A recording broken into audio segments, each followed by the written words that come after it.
ರಾಮ ಮಂದಿರ ಉದ್ಘಾಟನೆಯಿಂದ ದೂರ ಉಳಿದಿವೆ ಉತ್ತರಾಖಂಡ ಶಂಕರಾಚಾರ್ಯ ಪೀಠ. ಉತ್ತರಾಖಂಡ ಶಂಕರಾಚಾರ್ಯ ಪೀಠದ ಜಗದ್ಗುರುಗಳು ಅವಿಮುಕ್ತೇಶ್ವರಾನಂದ ಶ್ರೀ ಹೇಳಿಕೆ ನೀಡಿದ್ದಾರೆ. ನಮ್ಮ ಪೀಠದ ಜಗದ್ಗುರುಗಳು ರಾಮ ಮಂದಿರ ಲೋಕಾರ್ಪಣೆಯಲ್ಲಿ ಪಾಲ್ಗೊಳ್ಳೋದಿಲ್ಲ. ಅಯೋಧ್ಯೆಯಲ್ಲಿ ರಾಮ ಮಂದಿರ ಕಾಮಗಾರಿ ಇನ್ನೂ ಪೂರ್ಣಗೊಂಡಿಲ್ಲ. ನಾವು ಧರ್ಮಶಾಸ್ತ್ರದ ವಿರೋಧಿಗಳಾಗೋದಕ್ಕೆ ಬಯಸೋದಿಲ್ಲ. ಅಪೂರ್ಣ ಮಂದಿರದಲ್ಲಿ ಪ್ರಾಣ ಪ್ರತಿಷ್ಠಾಪನೆ ನೆರವೇರಿಸಲಾಗ್ತಾ ಇದೆ. ಶಾಸ್ತ್ರ ವಿಧಿಯನ್ನ ಪಾಲನೆ ಮಾಡುವುದು ನಮ್ಮ ಕರ್ತವ್ಯ. ನಾವು ಮೋದಿ ವಿರೋಧಿಗಳಲ್ಲ, ಆದರೆ ಧರ್ಮಶಾಸ್ತ್ರದ ವಿರೋಧಿಗಳಾಗಲ್ಲ. ಮಂದಿರ ಉದ್ಘಾಟನೆಗೆ ಹಾಜರಾಗೋದಿಲ್ಲ ಅಂತ ಶ್ರೀಗಳು ಹೇಳಿದ್ದಾರೆ.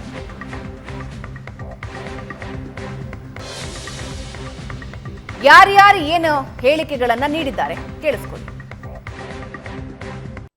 चारों शंकराचार्य वहां पर नहीं जा रहे हैं। कारण क्या है, क्यों नहीं जा रहे हैं? किसी राग द्वेष के कारण नहीं, बल्कि शंकराचार्यों का ये दायित्व है कि वो शास्त्र विधि का पालन करें और करवाएं। अब वहां पर शास्त्र विधि की उपेक्षा हो रही है। सबसे पहली उपेक्षा क्या है कि मंदिर अभी पूरा बना नहीं और प्रतिष्ठा की जा रही है। कोई ऐसी परिस्थिति नहीं है कि अपने को अचानक कर देना पड़े। ये हमको कहना ही पड़ेगा पूछे जाने पर कि ये ठीक नहीं है। अब यही हम कह रहे हैं तो हमको कहा जा रहा है कि ये लोग तो विरोधी हैं, एंटी मोदी हैं। इसमें एंटी मोदी की क्या बात है? हम एंटी मोदी नहीं है, लेकिन हम एंटी धर्मशास्त्र भी नहीं होना चाहते। धर्मशास्त्र के अकॉर्डिंग ही हम स्वयं चलना चाहेंगे और अपनी जनता को भी चलाना चाहेंगे, क्योंकि हमको धर्मशास्त्र से पुण्य पाप का बोध होता है। राम है ये किसने हमको बताया? चारों शंकराचार्य। मोदी जी लोकार्पण करेंगे, मूर्ति का स्पर्श करेंगे और मैं वहाँ ताली बजा के जय जय करूँगा क्या? मुझे पद नहीं, पद तो सबसे बड़ा प्राप्ति है, मुझे श्रेय नहीं चाहिए। लेकिन थोड़ा आप विचार कीजिए, धर्माचार्य वहाँ क्या रह जाना? जो माने योगी भी हो गए मोदी जी, योगासन भी सिखाते हैं, धार्मिक क्षेत्र में भी हस्तक्षेप कर ही रहे हैं। तो वहाँ जाके शंकराचार्य ताली बजाएंगे, वो अधिक से अधिक यूँ कर लेंगे और क्या करेंगे? वैसे लोग जो होते हैं ना बड़े धनी, वो कैसे प्रणाम करते हैं मालूम? ऐसे मोदी जी अधिक से अधिक यूँ कर देंगे। अब मोदी जी लोग आमंत्रण आया कि एक व्यक्ति के सहित आ सकते हैं, आमंत्रण से नहीं, कार्यक्रम से सहमत नहीं। विधि का परित्याग करके जो मुहूर्त का ध्यान रखना चाहिए, कौन मूर्ति का स्पर्श करे, कौन न करे, कौन प्रतिष्ठा करे, कौन न प्रतिष्ठा करे। सुनो, स्कंद पुराण में लिखा है जो देवी देवता की प्रतिमाएं होती हैं, जिसको श्रीमद् भागवत में अर्चा विग्रह कहा गया है, उसमें देवता के तेज प्रतिष्ठित तब होते हैं जब विधिवत प्रतिष्ठा हो। साथ ही साथ मान लो विधिवत प्रतिष्ठा हो जाए, पूजा आरती इत्यादि में अगर विधि का पालन न किया जाए तो देवी देवता का तेज तिरोहित हो जाता। गुड कंडक्ट बैड कंडक्ट तो आप जानते हो। और जब देवी देवता का तेज तिरोहित हो जाता है तो डाकनी शाकनी भूत प्रेत पिशाच उस प्रतिमा में प्रतिष्ठित होकर पूरे क्षेत्र को तहस नहस कर देते हैं। आमंत्रण उस महात्मा ने प्रधानमंत्री के खिलाफ टिप्पणी करके, वो भी राम मंदिर के शुभ कार्य के लिए खिलाफ टिप्पणी करके 140 करोड़ भारतीय नागरिकों का अपमान किया है। क्योंकि प्रधानमंत्री को देश की जनता ने चुना है और जनता जनार्दन होती है। प्रधानमंत्री के लिए अभद्र भाषा का इस्तेमाल करने वाले उस साधु को भारत की जनता से माफी मांगना चाहिए। उस महात्मा ने ಪ್ರಶಾಂತ್, ಶಂಕರಾಚಾರ್ಯ ಪೀಠದ 2 ಪೀಠಗಳು ನಾವು ಹೋಗೋದಿಲ್ಲ ಉದ್ಘಾಟನೆಗೆ ಅಂತ ಹೇಳ್ತಾ ಇವೆ. ಆದರೆ ಇದರ ಜೊತೆಗೆ ರಾಮ ಮಂದಿರ ಉದ್ಘಾಟನೆಗೆ ಶೃಂಗೇರಿ ಪೀಠ ದೂರ ಅಂತ ಅಪಪ್ರಚಾರ ಮಾಡಲಾಗ್ತಾ ಇತ್ತು. ಆ ಸ್ಟೋರಿನ ನೋಡೋಣ. ಶೃಂಗೇರಿ ಶ್ರೀಗಳ ಹೆಸರಲ್ಲಿ ಅಪಪ್ರಚಾರ ಮಾಡಲಾಗ್ತಾ ಇದೆ. ಶಂಕರ ಪೀಠದ ಹೆಸರಲ್ಲಿ ಅಪಪ್ರಚಾರ ಅಂತ ಶೃಂಗೇರಿ ಮಠ ಸ್ಪಷ್ಟನೆ ನೀಡಿದೆ. ಶ್ರೀಗಳ ಭಾವಚಿತ್ರ ಬಳಸಿ ಅಪಪ್ರಚಾರ ಮಾಡುತ್ತಿದ್ದಾರೆ. ಶೃಂಗೇರಿ ಜಗದ್ಗುರುಗಳು ಈ ರೀತಿಯ ಸಂದೇಶ ನೀಡೋಲ್ಲ, ಅಪಪ್ರಚಾರಕ್ಕೆ ಕಿವಿಗೊಡಬೇಡಿ ಅಂತ ಶೃಂಗೇರಿ ಶ್ರೀಗಳು ಮನವಿ ಮಾಡಿದ್ದಾರೆ. ಪ್ರೆಸ್ ನೋಟ್ ರಿಲೀಸ್ ಆಗಿದೆ. ಸುಮಾರು 500 ವರ್ಷಗಳ ಸುದೀರ್ಘವಾದ ಹೋರಾಟದ ನಂತರ ಶ್ರೀರಾಮಚಂದ್ರನ ಅವತಾರ ಕ್ಷೇತ್ರವಾದ ಪವಿತ್ರ ಅಯೋಧ್ಯೆಯಲ್ಲಿ ರಾಮಚಂದ್ರನಿಗೆ ಭವ್ಯವಾದ ದೇವಸ್ಥಾನ ನಿರ್ಮಾಣ ನೆರವೇರ್ತಾ ಇದೆ. ಈ ವಿಷಯ ಸಮಸ್ತ ಜನರಿಗೆ ಆನಂದದಾಯಕವಾಗಿದೆ. ಸಾಮಾಜಿಕ ಜಾಲತಾಣದಲ್ಲಿ ಶೃಂಗೇರಿ ಶಾರದಾ ಪೀಠದ ಪ್ರಸ್ತುತ ಅಧಿಪತಿಗಳಾದ ಪರಮ ಪೂಜ್ಯ ಶ್ರೀಗಳ ಛಾಯಾಚಿತ್ರದ ಜೊತೆಗೆ ಈ ಮಹೋತ್ಸವವನ್ನು ವಿರೋಧಿಸ್ತಾ ಇದ್ದಾರೆ ಅನ್ನೋ ಅರ್ಥ ಬರೋ ರೀತಿಯಲ್ಲಿ ಅಪಪ್ರಚಾರ ಮಾಡಲಾಗ್ತಾ ಇದೆ. ಆದ್ರಿಂದ ಯಾವುದೇ ಕಾರಣಕ್ಕೆ ಇಂತಹ ಅಪಪ್ರಚಾರಗಳಿಗೆ ಬೆಲೆ ಕೊಡಬೇಡಿ ಅಂತ ಹೇಳಿದ್ದಾರೆ.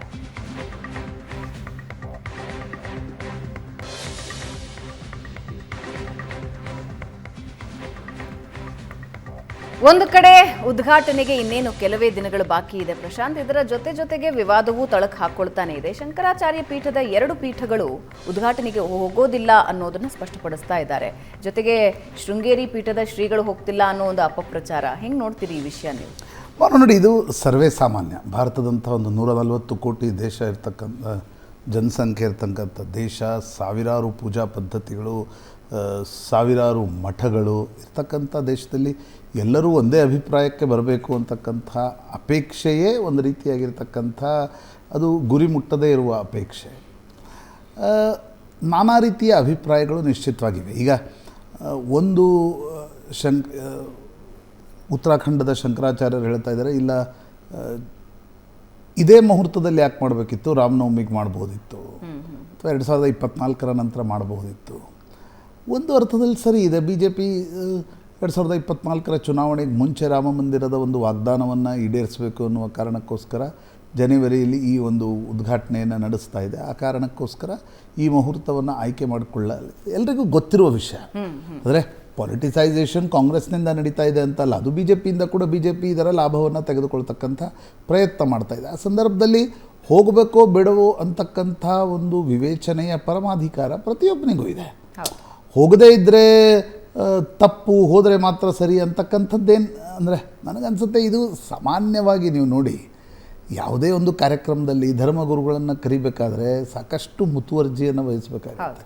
ಯಾಕಂದರೆ ಅನೇಕ ಕಡೆ ನಾವು ನೋಡಿದ್ದೀವಿ, ಚೇರ್ ಹೀಗಿರಬೇಕು, ಒಬ್ರದ್ದು ಚೇರ್ ಹೀಗಿರಬೇಕು, ಇನ್ನೊಬ್ರದ್ದು ಹೀಗಿರಬೇಕು ಅನ್ನೋದರ ಬಗ್ಗೆ ಸಾಕಷ್ಟು ರಾದ್ಧಾಂತಗಳ ಕಾರ್ಯಕ್ರಮಗಳಲ್ಲಿ ನಡೀತವೆ ಮಠಾಧಿಪತಿಗಳನ್ನು ಕರಿತಕ್ಕಂಥ ಸಂದರ್ಭದಲ್ಲಿ. ನನಗನ್ಸುತ್ತೆ ನೋಡಿ, ಯಾವತ್ತೂ ನಾನು ಧರ್ಮದ ವ್ಯಾಖ್ಯಾನಕಾರರಲ್ಲ. ಅಂದರೆ ಇದು ಸರಿ ಇದು ತಪ್ಪು ಅಂತಕ್ಕಂಥ ಹೇಳುವ ಸ್ಥಿತಿಯಲ್ಲಿ ನಾನಿಲ್ಲ, ಅಥವಾ ಅದು ನನ್ನ ಪರಿಣಿತಿ ಅಲ್ಲ. ಆದರೆ ನನಗನ್ನಿಸುವ ಪ್ರಕಾರ ಹಿಂದೆ ಕೂಡ ಯಾವುದೇ ದೇವಸ್ಥಾನವನ್ನು ಒಬ್ಬ ರಾಜ ಕಟ್ಟಿದರೆ ಆ ರಾಜನಿಗೆ ಅದರ ಉದ್ಘಾಟನೆಯ ಒಂದು ಸ್ವಾತಂತ್ರ್ಯ ಇರುತ್ತೆ. ಯಾರನ್ನು ಕರಿಬೇಕು, ಯಾರನ್ನು ಕರಿಬಾರ್ದು. ಈ ಒಂದು ಹಂತದಲ್ಲಿ ಅದರಲ್ಲಿ ರಾಮತೀರ್ಥ ಕ್ಷೇತ್ರ ಟ್ರಸ್ಟ್ ಇದೆ, ಅದು ಪ್ರಧಾನಮಂತ್ರಿಗಳಿಂದ ನೇಮಕವಾಗಿರ್ತಕ್ಕಂಥ ಟ್ರಸ್ಟ್. ಪ್ರಧಾನಮಂತ್ರಿಗಳಿಂದ ದೇವಸ್ಥಾನ ಉದ್ಘಾಟನೆಗೊಳ್ತಾ ಇದೆ. ಕೆಲವರು ಹೋಗ್ತಿದ್ದಾರೆ, ಕೆಲವರು ಹೋಗೋಲ್ಲ. ಮತ್ತು ಡೆಮೋಕ್ರಸಿಯಲ್ಲಿ ನೋಡಿ, ಇದಕ್ಕೊಂದು ಅವಕಾಶವೂ ಕೂಡ ನಿಶ್ಚಿತವಾಗಿರುತ್ತೆ. ಯಾವುದೋ ಕೆಲ ಪೀಠಾಧಿಪತಿಗಳಿಗೆ ಅನೇಕ ಆಕ್ಷೇಪಣೆಗಳಿವೆ, ಅವರು ಅದನ್ನು ಬಹಿರಂಗವಾಗಿ ಹೇಳ್ತಾ ಇದ್ದಾರೆ.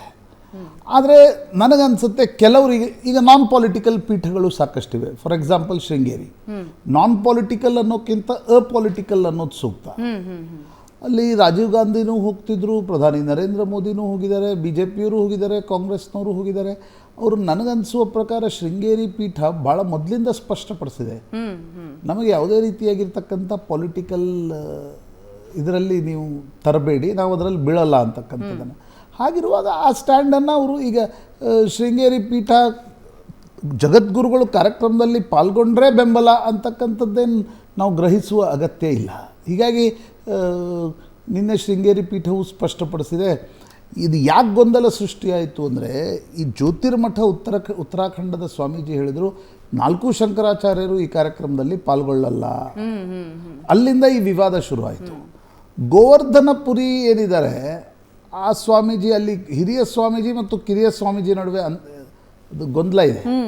ಅವ್ರಿಗೆ ದೀಕ್ಷೆ ಕೊಟ್ಟವರು ಯಾಕೆ ದೀಕ್ಷೆ ಕೊಟ್ಟರು ಅನ್ನೋದರ ಬಗ್ಗೆ ಸಾಕಷ್ಟು ಗೊಂದಲ ಹಿಂದೆ ಕೂಡ ಏರ್ಪಾಡಾಗಿತ್ತು. ನಾನು ಆ ವಿಷಯದಲ್ಲಿ ಹೋಗಲ್ಲ, that is out of focus, out of syllabus question.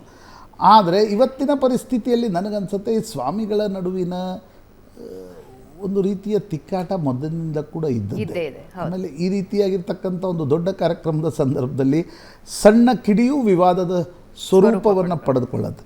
But I respect, ಇಲ್ಲಪ್ಪ ನನಗೆ ಹೋಗ್ಲಿಕ್ಕೆ ಇಷ್ಟ ಇಲ್ಲ ಅಂತಕ್ಕಂಥದ್ದಿದ್ದಾಗ, ನನಗೆ ಈ ಕಾರಣದಿಂದ ಹೋಗ್ಲಿಕ್ಕೆ ಇಷ್ಟ ಇಲ್ಲ ಅನ್ನೋದನ್ನು ಕೆಲ ಸ್ವಾಮೀಜಿಗಳು ಹೇಳಿದ್ದಾರೆ. Nothing wrong in it. ಒಂದೇ ಅಭಿಪ್ರಾಯ ಇರಬೇಕು ಎಲ್ಲರದು ಅಂತಕ್ಕಂಥದ್ದೇನಿರಲ್ಲ ಡೆಮೊಕ್ರೆಟಿಕ್ ಕಂಟ್ರೀಸ್ಗಳಲ್ಲಿ. ಹೌದು. ಆಮೇಲೆ ಸ್ವಾಮೀಜಿಗಳಿಗೆ ತಮ್ಮದೇ ಆಗಿ ಅದೇ ಹೆಂಗಿರುತ್ತೆ. ಈಗ ನೋಡಿ, ನಿಮಗೆ ಈ ಮಠದ ಪರಂಪರೆಗೆ ಸೇರಿರ್ತಕ್ಕಂಥ ಸ್ವಾಮೀಜಿಗಳಿಗೆ ನೂರಾರು ಕಟ್ಟಳೆಗಳಿರ್ತವೆ. ಭಕ್ತರು ಎಲ್ಲ ಪೊಲಿಟಿಕಲ್ ಎಕ್ಸ್ಟ್ರೀಮ್ಗಳಿಂದ ಇರ್ತಾರೆ. ನೀವು ಒಂದು ಪೊಲಿಟಿಕಲ್ ಪಾರ್ಟಿ ಇದನ್ನು ಒಂದು ಡಾಮಿನೆನ್ಸ್ ಮಾಡಿದಾಗ ನಾವು ಹೋಗಬೇಕೋ ಬೇಡವೋ ಅಂತಕ್ಕಂಥದ್ರ ಬಗ್ಗೆ ಕೆಲವರಿಗೆ ಜಿಜ್ಞಾಸೆಗಳಿರ್ತವೆ. ಅಥವಾ ನಾವು ಈ ಕಡೆನೂ ಇಲ್ಲ ಆ ಕಡೆನೂ ಇಲ್ಲ, ದೂರ ಉಳಿಬೇಕು ಅನ್ನೋದನ್ನು ಕೆಲವರು ತೀರ್ಮಾನವನ್ನು ತೆಗೆದುಕೊಳ್ತಾರೆ. ಈಗ ಪೇಜಾವರ ಶ್ರೀಗಳು ಆ ಮಠದ ತೀರ್ಥಕ್ಷೇತ್ರದ ಟ್ರಸ್ಟಲ್ಲೇ ಇದ್ದಾರೆ. ಅನೇಕ ಈಗ ಆದಿಚುಂಚನಗಿರಿ ಸ್ವಾಮೀಜಿಗಳಿಗೆ ಆಹ್ವಾನ ಬಂದಿದೆ, ಅವರು ಹೋಗ್ತಾರೆ. ಕೆಲ ಸ್ವಾಮೀಜಿಗಳಿಗೆ ಇಲ್ಲಪ್ಪ ನಮ್ಗೆ ಹೋಗ್ಲಿಕ್ಕಾಗಲ್ಲ ಅಂತಕ್ಕಂಥ ನಿರ್ಣಯವನ್ನು ತೆಗೆದುಕೊಂಡ್ರೆ ಅದರ ಟೀಕೆ ಟಿಪ್ಪಣಿ ಮಾಡಿ ಅದರ ಪೊಲಿಟಿಸೈಸೇಷನ್ ಮಾಡ್ತಕ್ಕಂಥದ್ರಲ್ಲಿ ಏನು ಅರ್ಥ ಇದೆ ಅಂತ ನನಗನ್ಸಲ್ಲ. ಈಗ ಶೃಂಗೇರಿ ಶಂಕರಾಚಾರ್ಯರು ನೋಡಿ, ಶೃಂಗೇರಿ ಗುರುಗಳು ನನಗೆ ಯಾರೋ ಒಬ್ಬರು ಹೇಳ್ತಾ ಇದ್ರು, ಒಬ್ಬ ಮುಖ್ಯಮಂತ್ರಿ ಅವ್ರ ಹತ್ರ ಹೋಗಿದ್ರಂತೆ. ಯಾರು ಮುಖ್ಯಮಂತ್ರಿ ಆ ಹೆಸರು ಸುಮ್ಮನೆ ಈಗ ಅದು ವಿವಾದ ಬೇಡ, ಆದರೆ ಒಬ್ಬ ಮುಖ್ಯಮಂತ್ರಿ ಮತ್ತು ಒಬ್ಬ ಕೇಂದ್ರ ಸಚಿವರು ಹೋಗಿದ್ರಂತೆ. ಹೋಗಿ ಶೃಂಗೇರಿ ಶ್ರೀಗಳಿಗೆ ಕೇಳಿದರು, ಇಲ್ಲ ಇಲ್ಲಿ ಮಹಾದ್ವಾರ ಅಥವಾ ಯಾವುದಾದ್ರೂ ಒಂದು ಕೆಲಸ ನಾವು ಸರ್ಕಾರದಿಂದ ಮಾಡಿಕೊಡ್ಬೇಕು, ಏನು ಬೇಕು ನಿಮಗೆ ಅಂತ ಕೇಳಿದ್ರಂತೆ. ಇತ್ತೀಚಿನ ದಿನಗಳಲ್ಲಿ ನಾವು ನೋಡ್ತೀವಿ ಎಲ್ಲ ಮಠದಲ್ಲಿ 1 ಕೋಟಿ 2 ಕೋಟಿ 3 ಕೋಟಿ ಅನುದಾನ ಅನ್ನುವಂಥದ್ದು ಯಡಿಯೂರಪ್ಪನವರ ಸಂದರ್ಭದಲ್ಲಿ ಶುರುವಾಯಿತು. ಆಗ ಶೃಂಗೇರಿ ಶ್ರೀಗಳು ಹೇಳಿ ಕಳಿಸಿದ್ರಂತೆ, ಅದೇನೂ ಬೇಡ, ನೀವು ವರ್ಷಕ್ಕೊಮ್ಮೆ ಬಂದು ಶಾರದೆಯ ದರ್ಶನವನ್ನು ತೆಗೆದುಕೊಂಡು ಹೋಗಿ ಸಾಕು ಅಂತ. ಅಂದರೆ ಆ ರೀತಿಯ ಅಪೊಲಿಟಿಕಲ್ ಒಂದು ಲೀಗಸಿ ಇರ್ತಕ್ಕಂಥ ಮಠ ಅದು. ಅನಗತ್ಯವಾಗಿ ಎಲ್ಲದರಲ್ಲಿ ಸಿಕ್ಕಿಸಿ ವಿವಾದವನ್ನು ಸೃಷ್ಟಿಸ್ತಕ್ಕಂಥದ್ದು ಒಂದು ಸಮಾಜವಾಗಿ ಸರಿಯಲ್ಲ.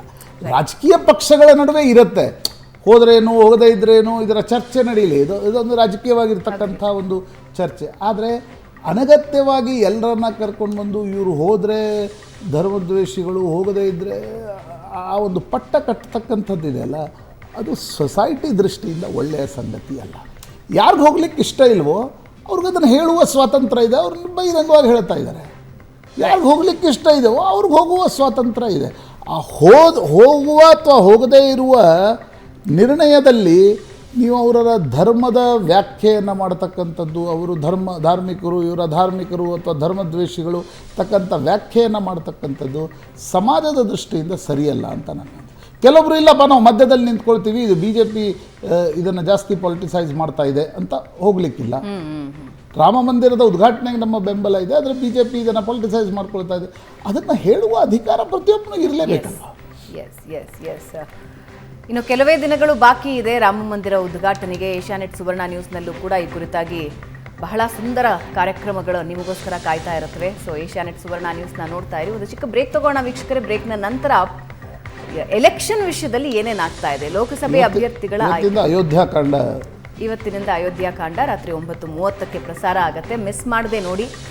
ಬಹಳ ದೊಡ್ಡ ಹೋರಾಟ ನಡೆದಿದೆ. ಈಗ ಪೊಲಿಟಿಕಲ್ ಹೋರಾಟ ಅಲ್ಲ, ಪೊಲಿಟಿಕಲ್ ಹೋರಾಟಕ್ಕೆ ಶತಶತಮಾನಗಳ ಹಿಂದೆಯಿಂದ ಜನಸಾಮಾನ್ಯನೂ ಕೂಡ ಅಯೋಧ್ಯ ರಾಮ ಮಂದಿರದ ಜಾಗಕ್ಕಾಗಿ ತಮ್ಮ ಉಸಿರು ಚೆಲ್ಲಿರೋ ಕಥೆಗಳನ್ನು ಹೇಳ್ತಾ ಹೋಗಬಹುದು.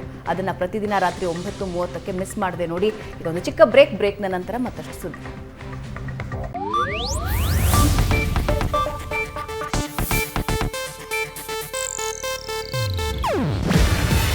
ಇದು ಏಷ್ಯಾನೆಟ್ ನ್ಯೂಸ್ ನೆಟ್ವರ್ಕ್ ಪ್ರಸ್ತುತಿ. ನೀವು ನೋಡ್ತಿದ್ದೀರಾ ಏಷ್ಯಾನೆಟ್ ಸುವರ್ಣ ನ್ಯೂಸ್.